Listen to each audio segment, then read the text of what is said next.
Yung mga idol, bali ito yung gauge natin. So i-repair na natin siya ngayon. Since okay naman siya. At ito yung cover. Ang sira lang niya ito. Ayan yung mga kapiraso niya. Pero kaya nating i-repair yan. Pero itong mismong lens niya, ayan, wala na talaga. So bali bumili tayo ng bagong lens. Ito. Yan. Bumili tayo ng bagong lens para yan na ikakabit natin. So ayan, bago yan. Kapalitan na natin to. Ito ikakabit natin. Ito pa rin yung gauge na gagamitin natin. Tapos mamaya ididikit na natin to. Papakita ko sa inyo kung paano. So bali mag-start muna tayo dito sa likod. So kakabit na natin tong ito.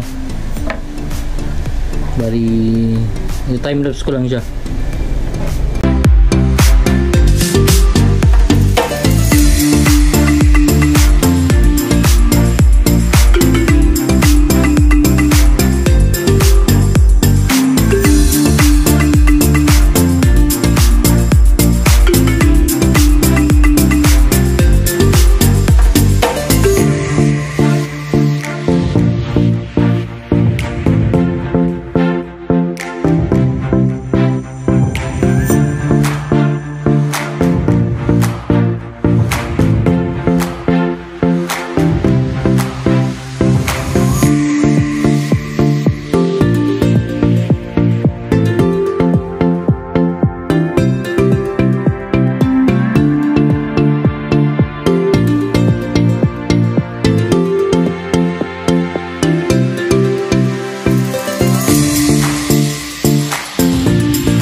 Ito na yung gauge natin mga idol, ayan o. O diba, maayos na ulit. Pwede na ulit gamitin. So bali wala lang siyang lock dito.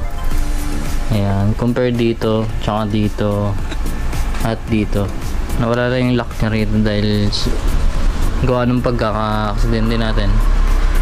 Pero all goods pa rin. Ayan o. Ang importante naman buo yung board tsaka itong cover ng board. So damage lang talaga itong pinagkakabitan ng board, ayan, at yung gauge lens.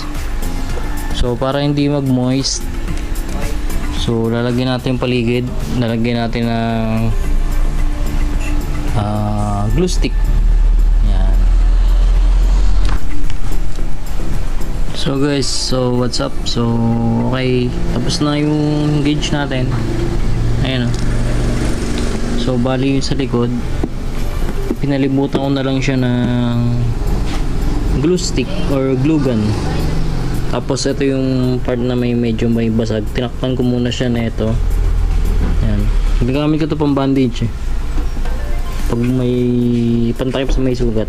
And then tapos pagkatapos ko dikitan nun, ayan, nilagyan ko ng glue stick.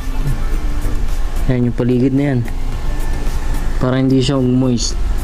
So sana hindi nga mag moist.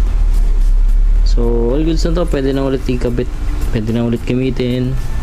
Ayan, napalitan natin ng gauge lens. Ayan, okay na ulit. Tapos ayan, kung makikita, ayan yung signal light, tapos high beam, high and low, tapos check engine, tapos signal light ulit. So all goods pa yan, pwede pa ulit natin gamitin. So bala ko talaga kasi bibili na ako ng Koso na digital gauge. Yun talaga sana ipapalit ko kung itong Serato. Nung nasilip ko, nung nagkaroon ako ng time na yan masilip siya, sabi ko okay pa pala, goods pa pala. So kaya ayun, trinay ko na lang na i-repair. So okay naman, ayan, na-i-repair ko naman. So antayin na natin may salpak. Ito yung lumang gauge. Ayan, gauge lens pala. Ayan, lumang luma na yan. So pwede nyo rin gayahin yan pag medyo tipid tips. Ayan, medyo tipid tips lang din ginawa ko dyan, kaya ganyan lang ginawa ko. So So hopefully sana umayos siya, hindi siya mag-moist pag kinawit nito sa motor. So ayun mga idol, ganun lang yung ginawa ko dito sa ating 19S na gauge. Kasi okay pa naman eh, kaya pang gamitin to, tutusin. Para lang din, syempre makatipid tayo konti. Syempre na-accident tayo, medyo hindi rin biro yung gastos. So ganyan lang ginawa ko, since okay pa naman yung cover, okay pa yung board, ay lang yung nasira. Wala lang tayo ng isang clip, tapos konting damages sa ilalim. So far hindi naman kita to pagka nakakabit. So bali ganyan lang, para matipid tayo konti. Wala namang problema dun, wala namang issue pagka nagtitipid tayo. Kailangan din natin yun, magtipid kahit konti. So dito ko pala nabili yung lens gauge ko. So shout out dito kay Sanjis Motors, Genuine Parts and Accessories. Ayan, shout out sa'yo, napakabait dito. Talagang kinancel pa yung order ko sa Shopee para i-deliver ng same day yung aking order. So shout out. So ayun lang mga idol, hanggang dito na lang muna. So sana kahit pa paano may nakuha kayong tips, na tipid tips sa ginawa ko dito sa ating 19S gauge.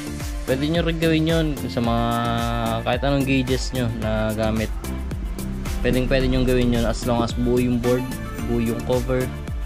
Ayan, pwede nyo gawin yun. So hanggang dito na lang muna mga idol. Maraming salamat. Ayan, 2 joints. Maraming salamat sa inyong panonood. So syempre huwag nyo kalimutan i-like and follow yung aking Facebook page, Forward PH. Syempre subscribe nyo rin ako sa aking YouTube channel para updated kayo kahit paano doon sa mga nangyayari doon sa probabs natin. Kayo mag-alala, malapit na maayos yun. Tsaka dun pala sa mga tanong, ayan, follow nyo rin ako sa TikTok. Ayan, nasa Facebook page yun. So ayan,